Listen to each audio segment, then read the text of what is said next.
Hello दोस्तों, welcome to my YouTube channel topper. आज हम देखेंगे 10वीं का मैथ्स सेकंड।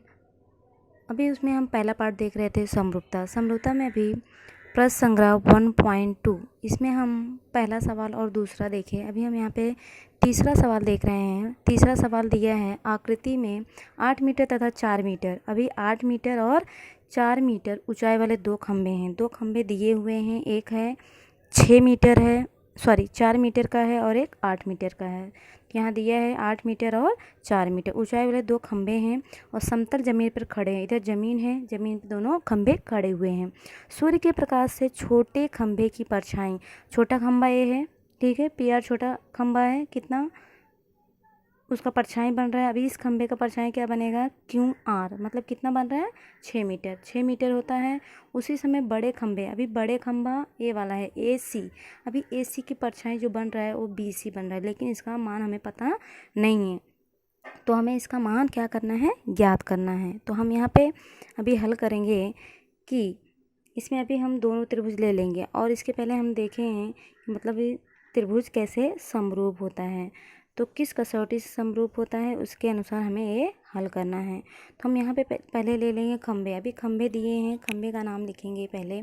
तो जो खंभा दिया है, क्या दिया है, खंभे का नाम पी आर और ए सी। तो पी आर और ए सी लिख देंगे कि पी आर तथा ए सी दो खंभे हैं। तो हम लिखेंगे यहाँ पे पी आर तथा ए सी दो खंभे हैं। दो खंभे हैं, बरोबर। अभी पी आर और ए सी क्या हैं, दो खंभे हैं, जिसकी परछाई क्रमशः कितना बन रहा है, जिसकी परछाई, अभी दोनों की परछाई बन रहा है, जिसकी परछाई क्रमशः अभी देखेंगे तो इसकी परछाई क्यू आर और बी सी बन रहा है। क्या बन रहा है, क्यू आर तथा बी सी। तो हम लिख देंगे यहाँ पे क्यू आर तथा बी सी है, बरोबर। अभी आगे लिखेंगे कि अभी परछाई दोनों एक साथ में बन रहे हैं, इसलिए हम लोग क्या लिखेंगे, परछाई एक ही समय पर बनती है। परछाई एक ही समय पर बनती हैं। तो एक ही समय परछाई बन रहा है दोनों पे, लेकिन एक का पता चल रहा है 6 है, लेकिन बड़े खंबे का हमें पता नहीं है। तो हम किस प्रकार निकालेंगे, तो ये दोनों त्रिभुज जो हैं उस क्या हो जाएंगे, समरूप हो जाएंगे, क्योंकि यहाँ पे परछाई क्या हो रहा है, दोनों एक ही समय पर बन रहा है। इसलिए हम यहाँ पे क्या लिखेंगे कि दोनों त्रिभुज कौन कौन से त्रिभुज ले रहे हैं हम लोग, पी क्यू आर छोटा वाला त्रिभुज समरूप होगा किसके, त्रिभुज बड़ा वाला त्रिभुज का नाम क्या है, ए बी सी, बरोबर। अब इसमें हम देखेंगे कि यहाँ पे संगत भुजाएं जो हैं समान अनुपात में होंगी। तो संगत भुजाएं क्या हैं, पी आर के बटे में क्या होगा, ए सी, और क्यू आर के बटे में क्या होगा, बी सी। ये समान अनुपात में हो जाएंगे। तो हम लोग लिख देंगे यहाँ पे पी आर बटे में ए सी। पी आर डायग्राम से भी यहाँ पे हम ले सकते हैं, डायग्राम में से भी ले सकते हैं। तो हम कैसे लेंगे, पी आर लिए हैं तो हम ए सी ही लेंगे, ए सी, बरोबर। अब क्यू आर, अभी आधार क्या है, क्यू आर है, उसका भी क्या है, बी सी है।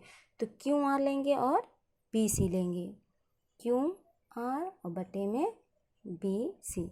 तो यहाँ पे देखेंगे किस कारण हो रहा है, तो यहाँ पे हम कारण भी लिख देंगे। संगत भुजाएं क्या होती हैं, समान अनुपात में हैं। संगत भुजाएं क्या होंगी, समान अनुपात में हैं, समान अनुपात में हैं, बरोबर। अब हम लोग क्या करेंगे, इसका वैल्यू रख देंगे। मान दिया हुआ है कि इसका पी आर का मान कितना दिया है, कितना है, पी आर 4 है, तो हम क्या लिखेंगे 4। और ए सी कितना दिया हुआ है, ए सी कितना है, 8 है, 8 लिखेंगे। क्यू आर दिया है, क्या दिया है, कितना है, 6 है। बी सी दिया है कितना दिया है, x दिया है, इसलिए हम लोग क्या लिखेंगे यहाँ पे, x लिखेंगे। अभी हम यहाँ पे क्रॉस मल्टीप्लाई करेंगे, क्रॉस मल्टीप्लाई करेंगे। अभी 4 का मल्टीप्लाई किस में हो जाएगा, x में हो जाएगा, तो हम क्या लिखेंगे, 4 × x इक्वल टू 8 का मल्टीप्लाई किस में हो जाएगा, 6 में, इसलिए लिखेंगे 8 × 6, बराबर। अब हम इसको क्या करेंगे, 4 इधर मल्टीप्लाई हो रहा है, इधर आके क्या होगा, डिवाइड हो जाएगा, तो x इक्वल टू क्या हो जाएगा, 8 × 6 और x equal to divide by 4, 4 कहाँ आ गया, नीचे आ गया। अभी 4 से 8 कट जाएगा, बराबर, कितना आ जाएगा, 4 1 जा 4 2 जा कितना, 8। अभी x इक्वल टू 2 × 6 कितना आ जाएगा, 6 2 जा 12, 12 आ गया। अभी किसका वैल्यू आ गया है, x का। x क्या है, बड़े खंभे की परछाई है, तो हम क्या लिख देंगे कि BC बराबर, अभी BC कितना आ गया, अभी x मतलब BC हो गया ना, तो BC कितना आ गया अपना, 12 आ गया, 12 मीटर है, बराबर। 12 क्या लिखेंगे हम लोग, मीटर। तो उत्तर अपना क्या लिखेंगे, बड़े खंभे की परछाई की लंबाई कितना आ गया है, 12 मीटर हम लोग लिखेंगे। तो अभी हम थर्ड हो गया, अभी हम नेक्स्ट देखेंगे। क्वेश्चन नंबर 4 दिया है, त्रिभुज ABC, त्रिभुज ABC में AP लंब है BC, AP लंब है किस पर, BC पर, और BQ लंब है AC पर, BQ, अभी BQ कहाँ है, BQ किस पर लंब है, AC पर लंब है, बराबर। क्योंकि यहाँ पे दिख रहा है आपको, यहाँ पे 90 डिग्री का सिंबल दिया हुआ है, इधर भी दिया हुआ है, मतलब AC पर लंब क्या है, BQ है। और एक रेखी में BPC है, BPC, अभी यहाँ पे BPC एक ही रेखा में, इसलिए यहाँ पे लिखा हुआ है BPC एक रेखा में। और क्या एक रेखा में है, AQC, देखेंगे तो AQC भी एक रेखा में आ रहा है, इसलिए एक रेखी हो जाएंगे। तो सिद्ध कीजिए कि त्रिभुज CPA कहाँ बन रहा है, CPA मतलब ए वाला त्रिभुज समरूप होगा CQB, मतलब ए वाला त्रिभुज इसके समरूप होगा। ए हमें क्या करना है, सिद्ध करना है। और यहाँ पे मान भी दिया हुआ है, AP कितना दिया है, 7 दिया है, BQ 8 दिया है, BC 12 दिया है। तो AC का मान हमें क्या करना है, निकालना है। तो हम यहाँ पर अभी हल करेंगे। पहले हम त्रिभुज देख लेते हैं, त्रिभुज क्या क्या दिया है वो लिख लेते हैं। त्रिभुज CPA, क्योंकि हमें CPA और CQ भी हल करना है, दोनों को समरूप दिखाना है, तो हम यही दोनों त्रिभुज लेंगे।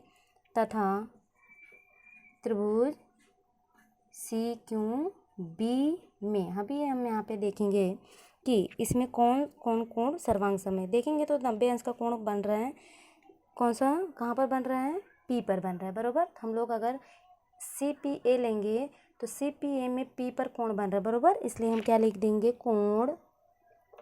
कोण CPA सर्वांग सम होगा। किसके सर्वांग सम होगा, देखेंगे CQB, क्यू पर भी 90 अंश बन रहा है, CQB ये दोनों सर्वांग सम हो जाएंगे, मतलब ये दोनों त्रिभुज के जो कोण हैं वो क्या हो जाएंगे, सर्वांग सम हो जाएंगे। क्योंकि ये कोण क्या है, 90 अंश का दिया है। क्या लिखेंगे हम, प्रत्येक कोण 90 अंश, या हम लोग लिख सकते हैं समकोण भी लिख सकते हैं, बराबर। अब ये दोनों सर्वांग सम है, और हम देखेंगे कि दोनों त्रिभुज में कौन से कोण आ रहे हैं। अभी यहाँ दोनों त्रिभुज में हम देखेंगे C दोनों में है, बराबर, तो C क्या होगा, सामान्य कोण होगा। मतलब दोनों त्रिभुज में BQC में भी C आ रहा है, APC में भी C आ रहा है, इसलिए हमारा सामान्य कोण हो जाएगा। सामान्य कोण हमेशा सर्वांग सम होता है, तो हम लोग लिख देंगे यहाँ पे कि त्रिभुज कोण ACP बीच में C आना है। अभी BCQ, कोण BCQ, बराबर। अब क्या लिख देंगे यहाँ पे, सामान्य कोण, क्या है, सामान्य कोण से ये दोनों कोण क्या हो जाएंगे, सर्वांग सम हो जाएंगे। तो इसलिए ये दोनों त्रिभुज क्या हो जाएंगे, अपने समरूप हो जाएंगे। किस कसौटी से समरूप हो जाएंगे, CPA समरूप त्रिभुज सी क्यू बी, कौन सी कसौटी हो जाएगा, को, क्योंकि यहाँ पे हम लोग क्या देखे, दो कोण देखे हैं, को कसौटी, को कसौटी से दोनों त्रिभुज क्या हो गए, समरूप हो गए। अभी हम क्या कर देंगे, संगत भुजाएं भी देख लेते हैं। इसमें संगत भुजाएं क्या क्या लिखेंगे। अभी दोनों त्रिभुज में ए पी किसके बटे हो जाएगा, ए पी बटे में बी क्यू, ए पी बटे में बी क्यू, ये दोनों क्या हो जाएंगे, समान अनुपात में हो जाएंगे। तो ए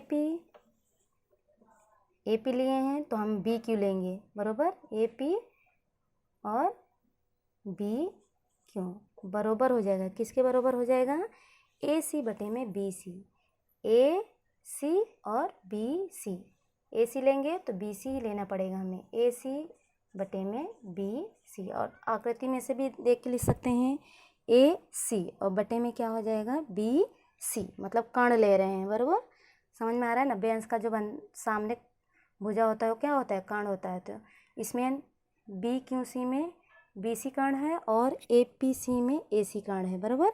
अब हम संगत भुजाएं समान अनुपात में लिख देंगे, संगत भुजाएं समान अनुपात में, इस कारण दोनों अनुपात में हो गए। अब हम इसका वैल्यू रख देते हैं क्योंकि हमें मान ज्ञात करना है। ए पी दिया है, ए पी कितना दिया है, यहाँ पे ए पी दिया है 7, बी क्यू दिया है क्या, बी क्यू दिया है 8, बरोबर। ए सी दिया है क्या, नहीं दिया है, ए सी हमें ज्ञात करना है। बी सी दिया है कितना है, 12 है। अब क्रॉस मल्टीप्लाई करेंगे, 8 गुणे ए सी बरोबर 7 मल्टीप्लाई कितना हो जाएगा, 12। अभी 8 इधर जाके क्या होगा, डिवाइड हो जाएगा, 7 मल्टीप्लाई 12 डिवाइड बाय 8। अभी 8 और 12 किसके टेबल में आता है, 4 से कट कर देंगे हम लोग, 4 2 जा 4 3 जा, बरोबर, कितना आ जाएगा, 7 मल्टीप्लाई 3 डिवाइड बाय 2, मतलब ए सी बरोबर इतना आ गया।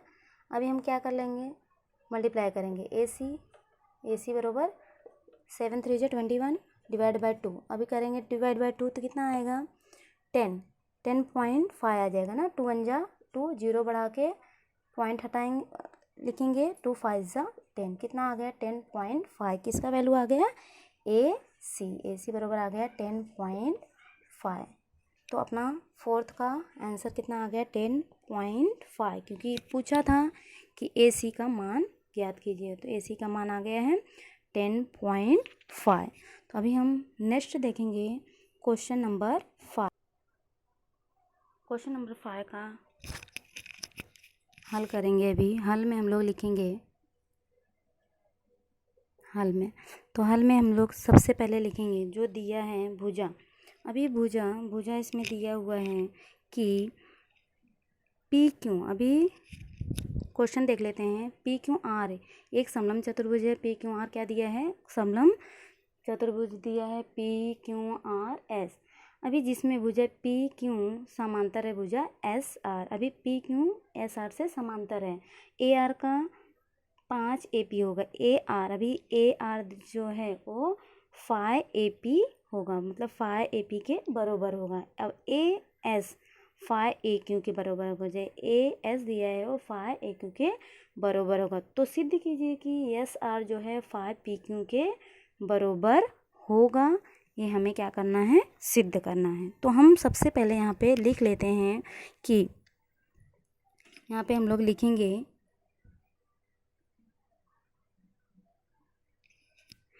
त्रिभुज, पहले यहाँ पे लिखेंगे दिया है समांतर भुजा पी क्यू, भुजा पी क्यू समांतर है, किसके समांतर है भुजा, एस आर के समांतर हो गया। अब तिर्यक रेखा लिख देते हैं। अभी तिर्यक रेखा क्या है, यहाँ पे क्यू एस तिर्यक रेखा है, क्या है, क्यू एस क्या है, तिर्यक रेखा है, और क्यू एस तिर्यक रेखा है, क्यू एस तिर्यक रेखा है। अब इसलिए अभी पी क्यू लिए हैं और एस आर लिए, उसमें हम क्यू एस तिर्यक रेखा जब लेंगे तो यहाँ पे कोण जो बनेगा कौन सा कोण बनेगा, सर्वांग सम कौन कौन से कोण हो जाएंगे, पी क्यू एस सर्वांग सम हो जाएगा आर एस ए, किससे, एकांतर कोण। तो यहाँ पे हम देख लेते हैं P Q S, P Q S कोण यहाँ पर बन रहा है बरोबर, और आर एस ए बरोबर। ये दोनों कोण अगर देखेंगे तो एकांतर कोण होगा, क्या होगा, एकांतर कोण। एकांतर कोण से ये दोनों क्या हो जाएंगे, सर्वांग सम हो जाएंगे। तो अभी और देख लेते हैं हम लोग कौन कौन से कोण सर्वांग सम होंगे। अभी देखेंगे पी क्यू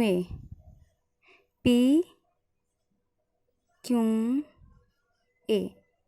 अभी जो पी क्यू ए हम लोग लिए हैं, यहाँ पे क्या लिए हैं, P Q S, P Q S को हम लोग पी क्यू ए लिख सकते हैं, क्योंकि पी क्यू लिख देंगे पी क्यू ए सर्वांग सम आर एस, यहाँ पे क्या रहेगा, क्यों रहेगा, क्योंकि हम लोग क्या लिए हैं, पी क्यू एस और आर एस क्यू, मतलब ये कोण लिए हैं और ये दोनों एकांतर कोण से बराबर होगा। और यहाँ पे पी क्यू एस की जगह पे हम लोग ए ले लिए बराबर, और इसमें आर एस क्यू है, उसकी जगह पे हम क्या लेंगे, ए लेंगे, क्योंकि वो रास्ते में ए आ रहा है बराबर। क्यों ले रहे हैं, क्योंकि यहाँ पे देखेंगे तो दिया हुआ है, क्या दिया है कि एक रेखी में, क्या एक रेखी में है, ए क्यू ए एस दिया है पहले से, कि क्यू ए एस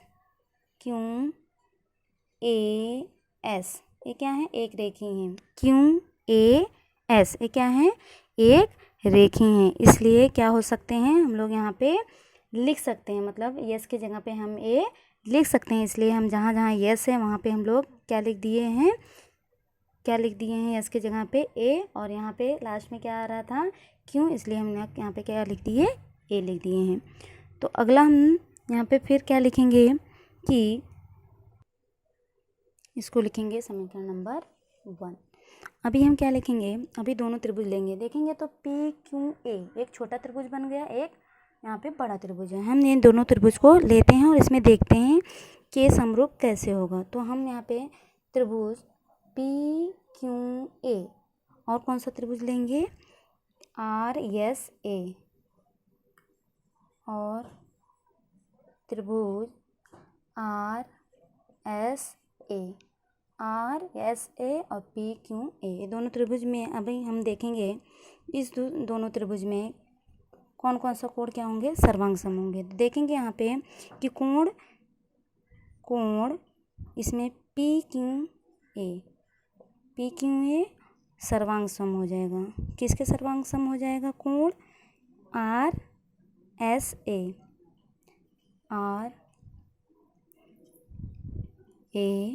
एस, तो आर ए एस।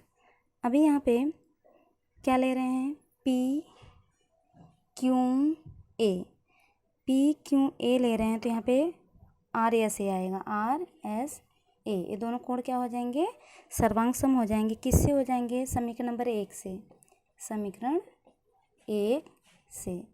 अभी नेक्स्ट हम देखेंगे यहाँ पे एक कोण और सर्वांग सम हो रहा है, कोण ए दोनों त्रिभुज में आ रहा है, मतलब सामान्य, मतलब दोनों आमने सामने हैं, तो ये कोण और ए दोनों क्या हो जाएंगे, शीर्षाभिमुख कोण से सर्वांग सम हो जाएंगे। कोण पी ए क्यू और सर्वांग सम हो जाएगा कोण, अभी ए हमें बीच में लेना है, ए क्या हो जाएंगे, शीर्षाभिमुख से क्या हो जाएंगे, शीर्षाभिमुख कोण से, तो ये दोनों कोण सर्वांग सम हो गए। तो इसलिए ये दोनों त्रिभुज क्या हो जाएंगे, समरूप हो जाएंगे, इसलिए त्रिभुज पी क्यू ए समरूप त्रिभुज आर एस ए, किससे, दो कोण हम लोग देखें, को कसौटी से, कौन सा कसौटी लगेगा, को कसौटी। अभी हम को कसौटी से दोनों समरूप कर दिए, तो यहाँ पे भुजाएं क्या हो जाएंगे, समान अनुपात में हो जाएंगे, सभी भुजाएं समान अनुपात हो जाएंगे। देखते हैं हम यहाँ पे पी क्यू किसके अनुपात में, आर एस के, आर एस बरोबर। अभी हम लेंगे क्यू ए, अगर क्यू ए लेंगे या तो ए क्यू भी ले सकते हैं, ए क्यू ए एस हो जाएगा, ए क्यू ए एस बरोबर A P A R, A P A R किससे, संगत भुजाएं समान अनुपात में, संगत भुजाएं समान अनुपात में, क्या लिखेंगे, समान अनुपात में। तो अभी हम यहाँ पे देखेंगे दोस्तों, दिया है मतलब ए आर दिया है किसके, 5 AP के बराबर होगा। तो ए आर बराबर ए 5 AP दत्त हैं, क्या लिखेंगे हम लोग, दत्त। यहाँ पे अभी अपना कौन सा समीकरण था, दूसरा, अभी कितना हो जाएगा, तीसरा हो जाएगा। दत्त में ए आर बराबर 5 AP हुआ है, दिया है। तो हम यहाँ पे देखेंगे समीकरण नंबर 3 हो गया। समीकरण 3 को हम समीकरण नंबर 2 में रखेंगे, ये अपना समीकरण नंबर 2 है। तो हम यहाँ पे लिख देंगे समीकरण 3 समीकरण 2 में प्रतिस्थापित करने पर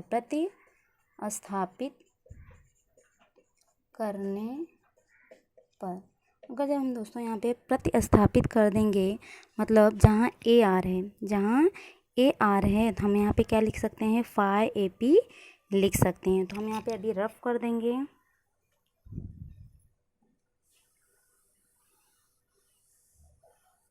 बरोबर। अब यहाँ पे लिखते हैं, पूरा लिख देते हैं, वैल्यू रख देते हैं। यहाँ पे पी क्यू बटे में क्या है, आर एस, पी क्यू बटे में आर एस बरोबर ए क्यू बटे में ए एस बरोबर ए पी और बटे में अभी देखेंगे ए आर की जगह पर हम क्या रख रहे हैं, 5 AP बरोबर, क्योंकि ए आर बरोबर दिया है 5 AP। तो यहाँ पे हम देखेंगे ए पी आ गया, ए पी दोनों क्या हो जाएंगे, कट हो जाएंगे। तो बचेगा क्या, 1/5 पी क्यू बटे में आर एस, ए क्यू बटे में ए एस बरोबर 1 आ जाएगा, 1/5। तो अभी हम क्या करेंगे, इसको हम अभी क्या ज्ञात करना है हमें, एस आर। तो हम लोग एस आर वाला देखते हैं, मतलब इसको इसके साथ में ले लेंगे, इसको भी ले सकते हैं, लेकिन अगर पूछा होता तो इसमें से कुछ पूछा नहीं है, आर एस पूछा, आर एस इसमें है तो हम आर एस वाला लेंगे, मतलब पी क्यू बटे में आर एस बरोबर क्या लेंगे, 1/5 के बरोबर है, बरोबर। ये तीनों एक दूसरे के बरोबर है। तो हम यहाँ पे क्रॉस मल्टीप्लाई करेंगे तो क्या आएगा, यहाँ पे क्रॉस मल्टीप्लाई करेंगे एस आर में 1 का गुणा करेंगे तो क्या आएगा, एस आर ही आएगा बरोबर। और 5 मल्टीप्लाई पी क्यू करेंगे तो क्या आएगा, 5 PQ। ये अपना सिद्ध हो चुका है। यहाँ पे सिद्ध करने के लिए जो बोला गया था एस आर, वो क्या आ गया, 5 PQ आ गया है। तो बच्चों आपको समझ में आया होगा। तो अगर समझ में नहीं आया तो आप कमेंट कर सकते हैं। धन्यवाद।